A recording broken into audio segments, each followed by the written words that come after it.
शौचालय करके मृत प्राणी को दी जाती है, उससे उसे अनंत फल प्राप्त होता है, अक्षय तृप्ति प्राप्त होती है। इसलिए प्रथम दिन से लेकर संपिंडीकरण के पूर्व स्त्री और पुरुष दोनों के लिए प्रेत शब्द का उच्चारण करना चाहिए।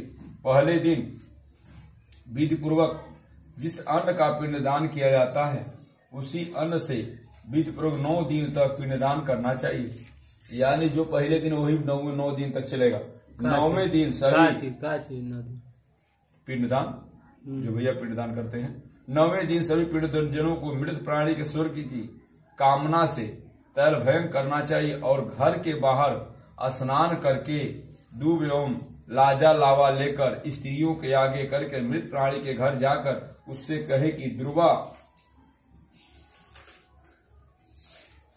ध्रुवा का समान आपके कुल की वृद्धि हो तथा लावा के समान आपका कुल विकसित हो। दुबा से कुल की प्राप्ति होती है, लावा से कुल की विकसित होती है। ऐसा कह करके ध्रुवा समन्वित लावा को उसके घर में चारों ओर बिखेर दें, छीट दें। हे खगेश्वर, हे गरुड़राज, 10वें दिन मांस से पिंडदान करना चाहिए, किंतु कलयुग में मांस से पिंडदान शास्त्र निषिद्ध होने के कारण मांस को, जो मांस होता है वो उलट से लिया जाता है, पिंडदान करना चाहिए। 10वें दिन क्षौर कर्म और बंधु बांधव मुंडन कराना चाहिए। क्रिया करने वाले पुत्र को भी पुनः मुंडन कराना चाहिए। 10 इति गरुड़ महापुराण द्वारा 10 गात्र विधि निरूपणम नम 11 अध्याय संपन्न हुआ।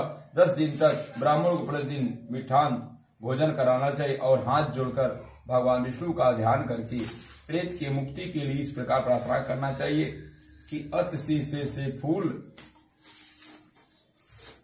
अश्वमेध गोमेध संन्यास श्राद्ध में मांस का प्रयोग तथा द्वारा पुत्र पांचों कलयुग में निषिद्ध है। समान कांति वाले पीला वस्त्र धारण करने वाले अच्युत भगवान गोविंद को प्रणाम करते हैं, उन्हें कोई भय नहीं होता। हे आदि अंत से रहित शंख चक्र धारण करने वाले, गदा वाले, अविनाशी तथा कमल के